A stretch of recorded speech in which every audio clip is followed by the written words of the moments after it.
उड़ने वाली जादुई कुर्सी। आलमपुर नामक गांव में ऊंची ऊंची पहाड़ियां थी। लोग अम्बे नामक पहाड़ी की तरफ नहीं जाते थे।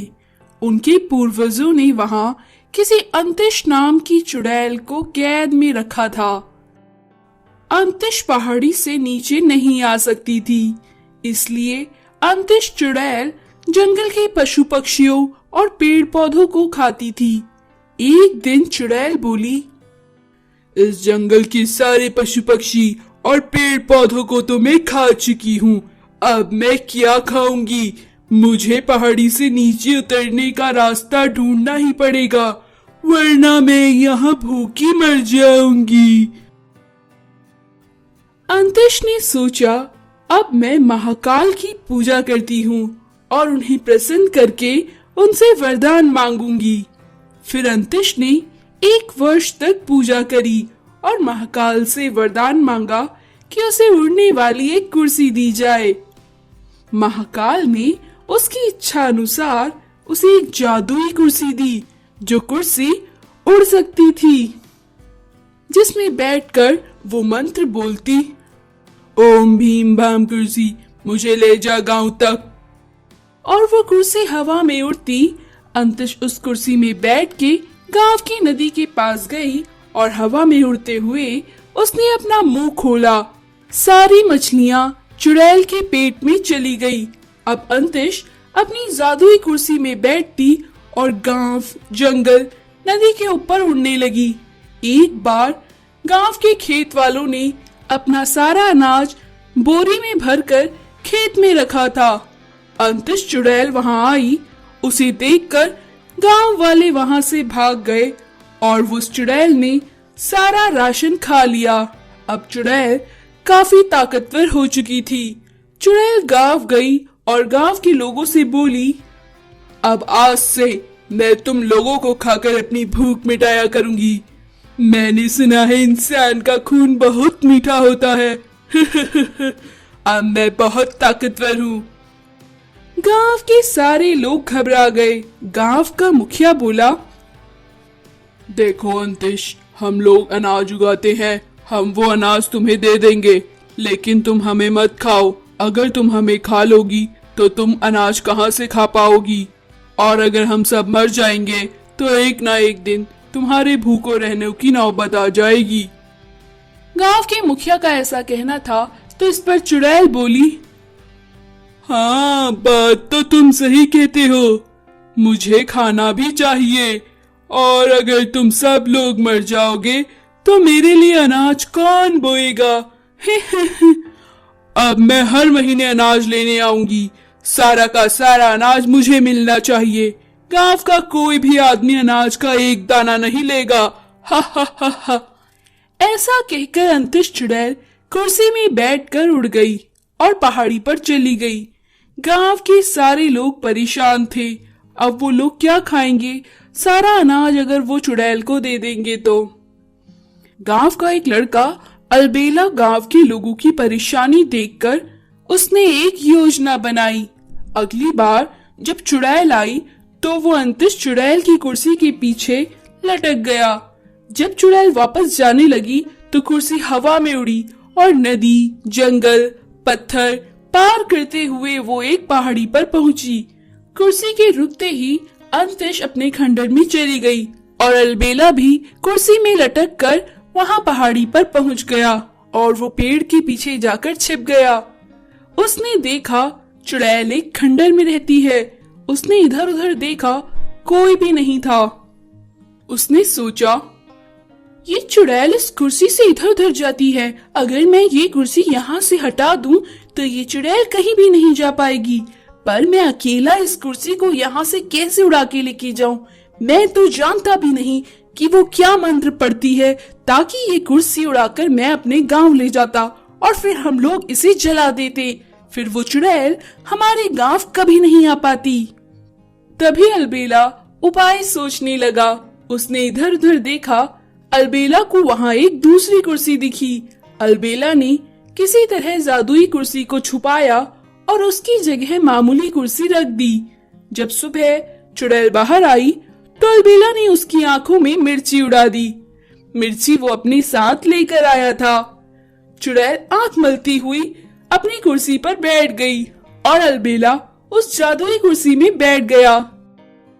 आंखों में मिर्ची होने के कारण चुड़ैल को पता ही ना चला कि वो एक मामूली कुर्सी पर बैठी है। जैसे ही वो बोली, ओम भीम बाम शाह, चल कुर्सी उड़ जा और पहुंचा दे गांव। उसके मंत्र बोलते ही अलबेला की कुर्सी उड़ गई और अलबेला उस कुर्सी में बैठकर गांव पहुंच गया और वो चुड़ैल वहीं पर उस मामूली कुर्सी पर ही बैठी रही, उसकी कुर्सी नहीं उड़ी। अलबेला जादुई कुर्सी पर उड़कर गांव की ओर चल दिया। गांव वाले अलबेला को कुर्सी में आते देखकर हैरान हो गए। गांव पहुंचकर अलबेला ने सारी बात गांव वालों को बताई। गांव वालों ने जल्दी से कुर्सी को आग लगाकर जला दिया और गांव के मुखिया ने अलबेला को इनाम दिया। उस दिन के बाद चुड़ैल पहाड़ी से दोबारा नीचे नहीं आई। तो दोस्तों, हमें मुसीबत के समय हिम्मत से काम लेना चाहिए और सोच विचार कर मुसीबत का हल ढूंढना चाहिए। गरीब वर्सेस अमीर बिरयानी चुनौती। माधोपुर नामक गांव में सोनू नाम का एक लड़का रहता था। वो अनाथ था, उसका कोई भी नहीं था।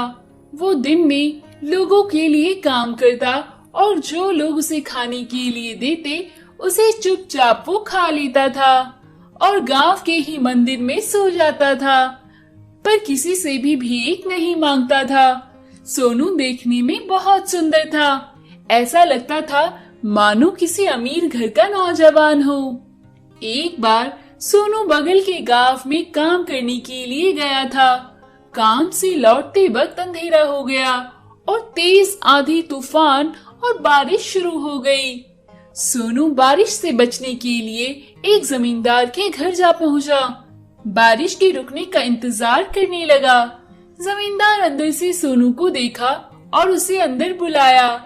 सोनू जमींदार के अंदर गया और जमींदार सोनू से बोला, तुम कौन हो और यहाँ क्या कर रहे हो?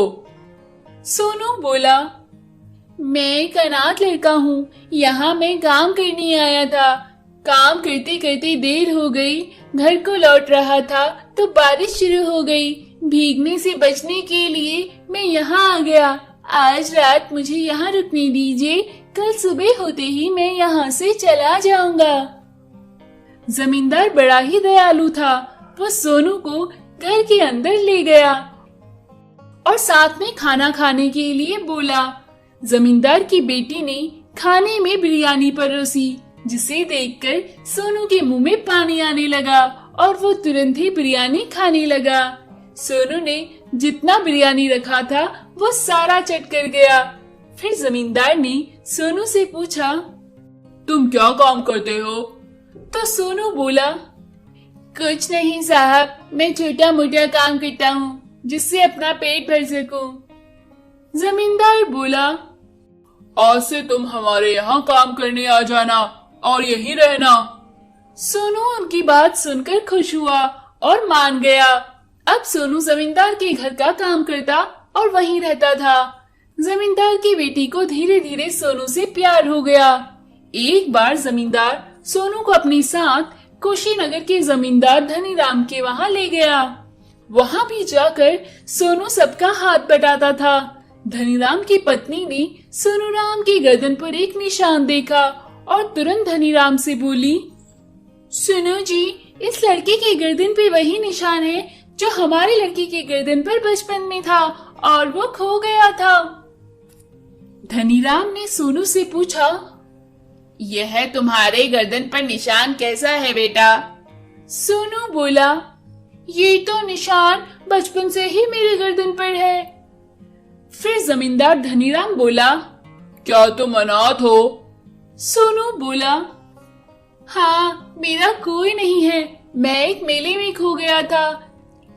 धनीराम बोला, हमारे बेटे के गर्दन पर भी ऐसा ही निशान था, पर वो बचपन में एक मंदिर के पास खो गया था। सोनू बोला, अच्छा, गांव वाले भी ऐसा ही बोलते थे कि मैं मंदिर के पास ही मिला था। इस पर धनीराम की पत्नी सोनू को गले लगा ली और बोली, यही हमारा बेटा है। जमींदार धनीराम और उसकी पत्नी बहुत खुश हुए। अपने बेटे को पाकर वो फूले नहीं समा रहे थे। फिर सोनू और जमींदार की बेटी की शादी हो गई और वो खुशी खुशी साथ रहने लगे।